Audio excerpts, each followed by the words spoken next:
Hello and welcome to this episode of Love, Sex, Food. I'm Jigs. And I'm Prema. And today we're going to talk about something pretty kind of close to our hearts and an experience. So it's around how you change in a relationship and not freak the fuck out. It's probably the basic tagline of what this episode's about, but I think today's conversation is about really understanding that in a relationship, you both grow. You can go back and try things that you thought were a part of your identity and DNA. And when you try it, it doesn't work. And then suddenly, how do you react to that? So Prema had an incredible kind of realization this weekend. She went to the medicine festival, not for the first time. I think it was my fifth time. The fifth time. But this experience was very different. And ultimately how she managed it, how we managed it, and what's come of it has been kind of crazy. Yeah, it turned out to not just be going to a festival. It was like a kind of real, it was a bit of like being on mushrooms, really. It was a bit of a psychedelic journey going to medicine festival. And luckily I had my amazing husband on speed dial, so he could arrive like a knight in shining armor in a car and whisk me away when I was about to kind of implode. So in a nutshell, I went to medicine festival. I was teaching there. I've taught there the last few years. I absolutely love it there. It's my favorite festival. I also really love camping. It's like a bit of an AGM for all my girlfriends all over the world. So it's generally always been absolutely amazing. But last year it wasn't on, so I skipped a year. So I met Jig, skipped a year, and then I went this year. And it was a whole different experience for me. I mean, it was pretty rough on the actual practicalities. It was baking hot. I think it was the hottest day. It was Thursday was the hottest day of the year. In a 2-man tent. That was no shade. Which was identical to the other 12,000 people's other small 2-man festival tents. And the ground was scorched, and it was making me so sad because I absolutely love nature, and the state of the earth right now is really, really kind of very, very upsetting. And there wasn't a lot of water. Showers were all stopped, and the queues to the showers before it was stopped were extreme. And the dust was insane. Like how people do Burning Man now. That was the biggest thing out, but medicine was Burning Man is not for me. I almost went to Burning Man once, and now I realize absolutely no way, because I have never in my life had any problems with my eyes, no hay fever, nothing. And my eyes were so bad. That was part of the reason why I had to come home, because my eyes were just absolutely full of dust and pollen and God knows what. They were streaming and all the rest of it. But the main thing of going there was I felt really super displaced. I was like wandering around. I wanted to be on my own rather than be with my girlfriends.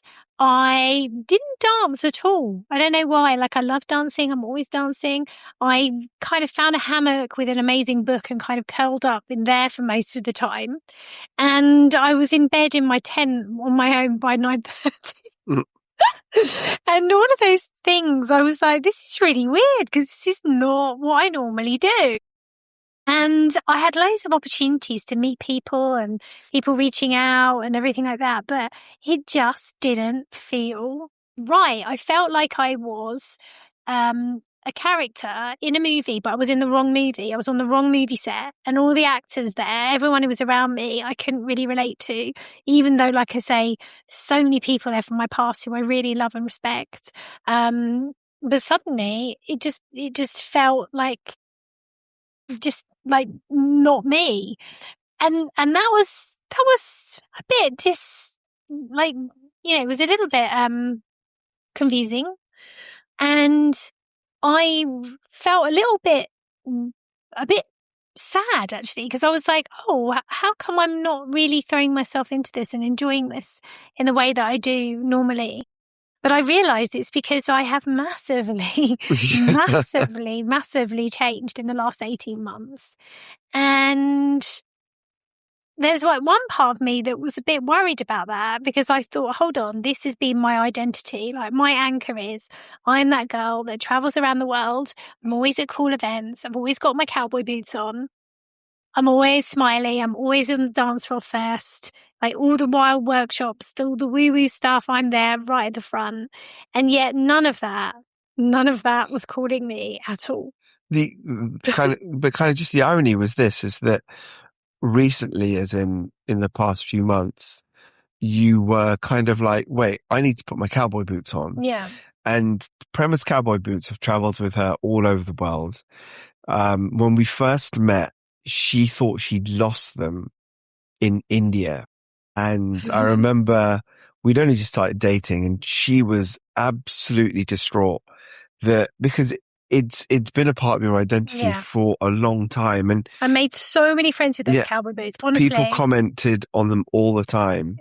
So the great part was that she did actually find those boots again. Someone had kind of kindly taken them home, and then in the small village, they'd found who they belonged to. So a pair of Mexican 1972. So she did get them back. And then more recently, she was like, do you know what? I'm going to get back into that energy. I'm going to get back into my kind of tantra woo energy. And she tried to put the kind of just cowboy boots, and they didn't fit, did they? And not at all. They were not even uncomfortable. They didn't fit.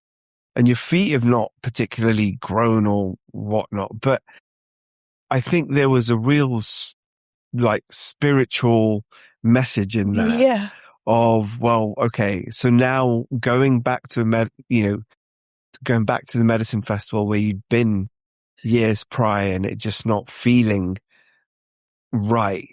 It's kind of a big, because it's been a big part of your identity for a fair few years. And the question is, how do you deal with that? Because as you grow, right? I think anyone who thinks they are the same from when they started a relationship to where they are now, regardless of it being 18 months, 22 years or whatnot, there's always growth, right? As a couple individually in a relationship. And I think, how do you kind of ultimately digest that, isn't it?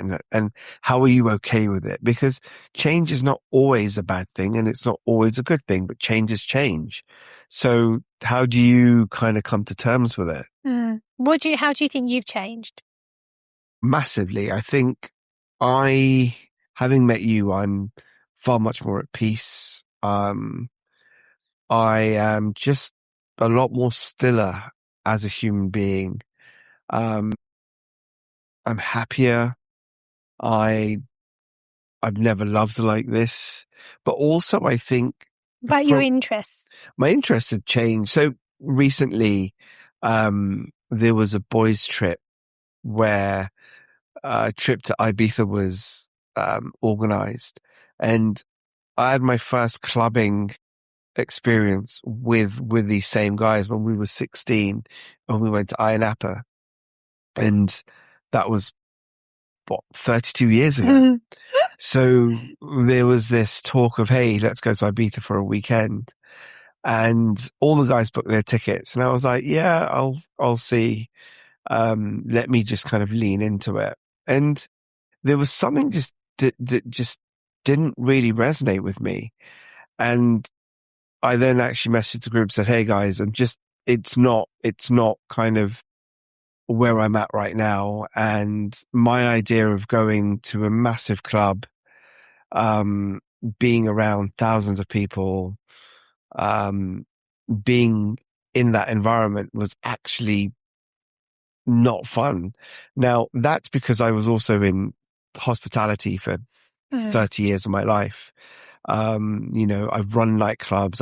I've done things like that. So now my peace comes from something very, very different.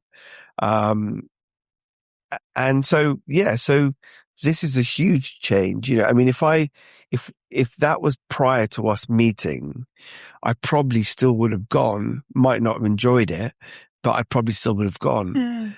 But now that I kind of know what I like and I know what I don't like, my lifestyle's changed dramatically because, there's no need to kind of party. I'm definitely more health conscious now than I've ever been.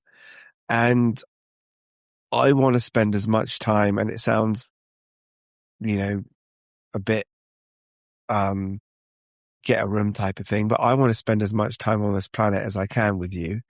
Therefore, I want to make sure that I keep myself as fit and healthy as I possibly can. So, and I had a very, I had a very alcohol driven career because that's what you do when you run nightclubs. So you've also won half of the Booze Brothers.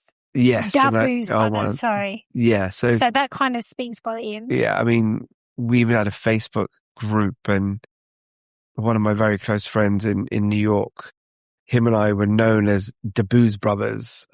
So yeah, I mean, it kind of shows the lifestyle that I had to where I am now. I wear an Aura ring and a Hume band and track my sleep. Yeah, but you're still the life and soul of a party. I mean, when you're at a party, you still you always have fun. Yeah. You're just doing it in a slightly different way. Yeah. And you're not one of those people that needs to drink to have a good time at all. I mean, I have found edibles, which is true. Which are fun, but it's just once again, it's growth, it's change. I think now I have spent more time in nature than I ever have in my life. And I do enjoy going on really nice long walks with you, and definitely going up to Wivenhoe, just for a weekend, getting away from London. And these are the things that I wouldn't have experienced if it hadn't been for you. I think the thing is, though, that is interesting is not to freak the fuck out about this happening to you. Because I did say to you, when I came back, and I had to say to you, look, my reason why it wasn't resonating with me, yes, I wasn't feeling great health-wise, but also just energetically. And that I was a bit worried about sort of saying to you, well, that thing I was really, really excited about going to, because it's really my thing. And I really can't wait to go there because it's going to be really, really good. But actually, it really wasn't. And I don't like that anymore. And then I was a bit worried that you would... Because I said, no pressure, because what it is that I really truly believe that each person in a relationship is responsible for their own happiness. Yeah. Now, if you share, there are things that Jigs and I like doing together that, are fantastic, but there are also things that we do separately, for sure. And I think that is very, very healthy. It's really healthy to have your own friends, your own time, and all the rest of it. And so when I said that to you, I didn't want you to feel like some kind of pressure that now I'm not into that. Now I'm doubly into you. And now you need to make sure that you're filling up that space that used to be all the things that I liked. Whereas actually, I feel like, yes, that's not necessarily me. But whatever else is coming, I'm going to leave space open for that. And I can sort of feel it brewing. But that doesn't mean that you have to step up. Yeah. No, I mean, that's... But that's really important to say, I think. Do you not think? Yeah, but I didn't think that. No, I know, but I suppose because freedom is my highest value, and also taking responsibility for your life is something, what I'm like with my kids. I'm very, very hands off, and I don't expect anyone to solve my problems, and I don't really think I should solve anyone else's problems, to be honest, because otherwise you take away that experience of learning. So I feel like right now there is a space, but I'm just not quite sure what's going to go in it. Yeah, but I think, and having had a very enlightening experience a few weeks ago, that space is not a bad thing. No. You don't need to fill space. Yeah. Space is actually really healthy. Yeah. And because it kind of by you allowing space in, it means that you have space to have options, right? If you're full, if your Yeah. mind's full all the time, well, then in order for something to come in, something has to leave. Yeah. But having, kind of having clarity. I'm a huge overthinker. Or I just, not an overthinker. I just like to think, and my mind never stops thinking. And, I mean, I don't know that. I don't think you're an overthinker as in you don't get anxiety. You're not a no, procrastinator. But I think you are inspired. You're curious about things all the time. That's what I would say about you. yeah, I'm very curious. And the fact that my name, We found out actually means the curious one. yeah, I mean, it kind of fucking makes sense, doesn't it now?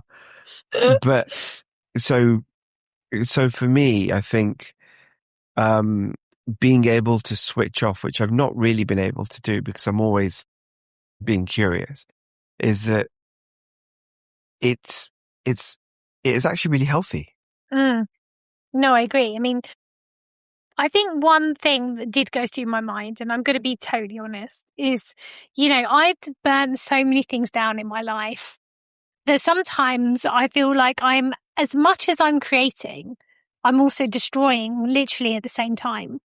Like I'm having to let things go, people, places, things, businesses, like, possessions, everything. Like even today, what have I done? I've come back from medicine.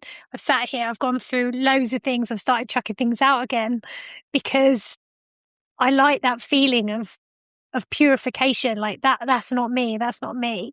And organizing. Okay. So what are my options? And it sounds really silly, but I've just done that with like my makeup or my jewelry because I'm like, oh yeah, I remember the time I did that. I was being that version of me. I bought that when I was in the jungle in Peru. Oh yeah, I bought that Chanel necklace when I was going to Paris. And I'm like, wow, like how many different adventures and experiences have I had? And I think sometimes because I am very good at that, I think maybe it would be good to just stay in the one thing. But you know what? What in life that is alive ever stays in one thing? No, it There's doesn't. nothing. Everything evolves. Everything changes. And I think, I think people who are scared of change or scared of adapting, find it very difficult. And I think, like, what was that quote that you read me from that book about worldly possessions and about, putting things outside? And I actually don't have a lot of possessions. I don't, like, my wardrobe is pretty simple. I've got white and dark blue t-shirts, and when they're done for, I just replace them out. I don't buy a different color. What about your disco shirt? One disco shirt that I bought, which is still there. But I also believe that not having many possessions means that you are in a position where you could kind of adapt and move and kind of just be flexible. I've never really, I've never owned a home. I've lived in New York for 10 years, and while I was in New York, I moved several times. But now also I'm looking forward to building a home with you in Goa. So things change, but I think for me, I think there is beauty in being streamlined. And because then you can add in one thing and it not get lost in a plethora of a really full, crowded room. I think that is a bit of a male thing, though. That's about clarity. I think men really love clarity. And whereas when I was looking at my things earlier, I was like, oh, well, if I want to play this character, if I want to be this version of my feminine, I can be like, I can be this, I can be that. Like just with makeup, that's why women love makeup, because you can have like 13 different looks, probably 30, 100 different looks just with the same makeup. Bangles, earrings, jewelry, all of it. It's all about transformation. Women are all about everything and all things. And that's why it's so sexy being a woman. I love it. So I think that. But then the irony of what you just said is it's a little bit contradictory to what you said about 5 minutes ago about how you're burning things down regularly. But that's the beauty, is that as a woman, you can do that. You can have, you know, Multiple identities. Yeah. Yeah, absolutely. I think I truly love that about being a woman. So yeah, I mean, I'm comfortable with it. I've done it enough times, but I suppose what I'm trying to say for people listening, that if you currently doing anything in your life that's not making you happy, there's an invitation to just kill it, which is really like very powerful. Yeah. Because if you look at life, things have to die for something else to be born. And if you are brave enough to kill things, you actually get to live another life. You really, really do. If you're that brave to walk away from the old you can have multiple lifetimes in one lifetime. I mean, you've done it many times. I've done it even when I decided to change my name. Bloody hell, that was a massive, you couldn't even get a bigger identity change. But do you know what? Like, not one part of me thought that was a bad idea or weird. I was just like, okay, done, now I'm going to do this. And then that literally, I mean, the series of events that happened after changing my name to Prema, which was in like the end of September. And then by the end of November, I'd met you. Yeah. And I, honest to God, don't think that I was ever meant to meet you as Gail Berry. Not in a million years. So I just really want to encourage you, if you're listening to this, to not be scared, to not freak the fuck out about your old Change, not feeling good, or old friends going, or your clothes, or your body, like your body as well. Like I'm much more curvy than I've ever been in my entire life. But you love it. I love it. And I'm loving it because it is actually where I am, and I'm in acceptance of it now. Again, same sort of thing. I was a bit like, oh no, but that's not me. That's not me. Like, I'm this size, or I look like this. But now I'm like, but you're not now. So just be in acceptance of it. Why are you trying to fit back into something? It's like trying to get into your clothes that are too small for you.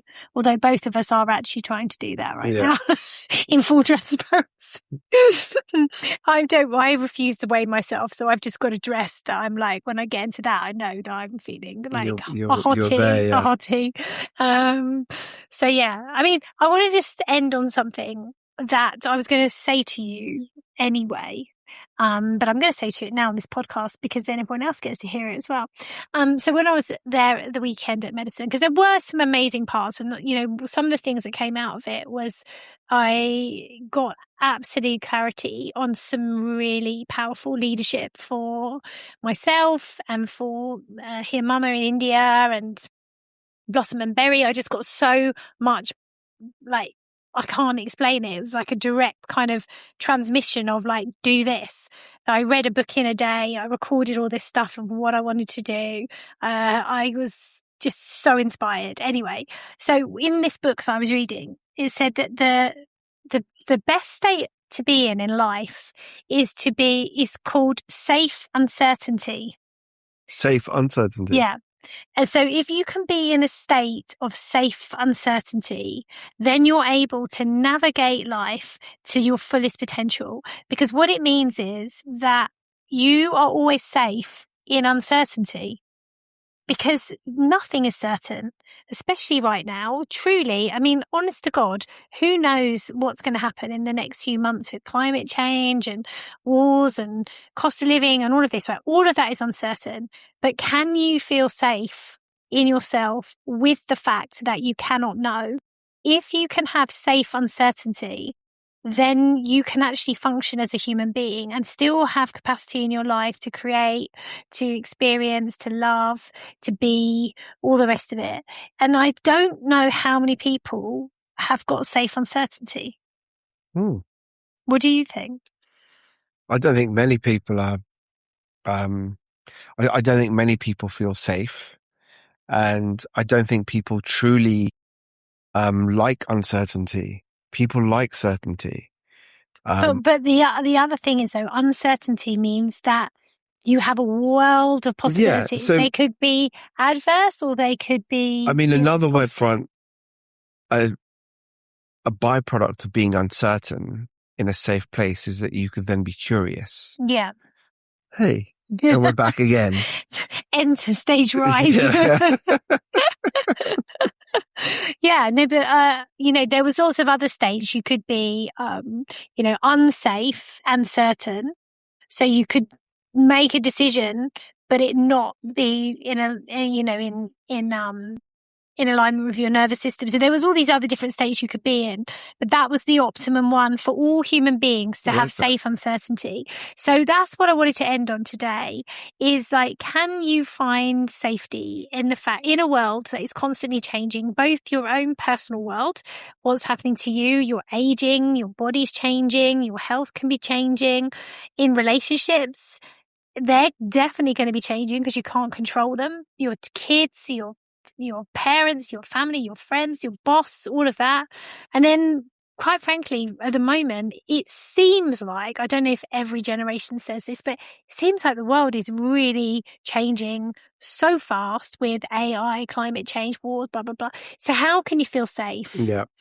And for me, it's about, being at peace with uncertainty. That's it. There you go. Just go round again. That's it. You've just got to be at peace with what is. Living in the moment. Living in the moment, me. Yeah, absolutely. So that turned into quite a philosophical discussion. Really, it's quite deep and meaningful for you and me. Yeah. We were less about the pasta and the limoncello and more about the meaning of life. All right, and next week it'll be more about boobs and arse then, how's that? Yeah, great. All right. I love boobs and arse. So do I. On that note, thank you. You have to come to the next episode now to find out. We've done a very clean one. We'll do a dirty one next time. I think that dirty one is actually the one that people have listened to. I know the most, yeah. We know what you like out there, you pervs. There's data, there's stats. We'll start calling people out. Actually, no, we can't. We don't know who actually listens to it. All right. Yeah. Well, have a great weekend. And until next time, I'm Jigs. And I'm Prema. Thank you for listening.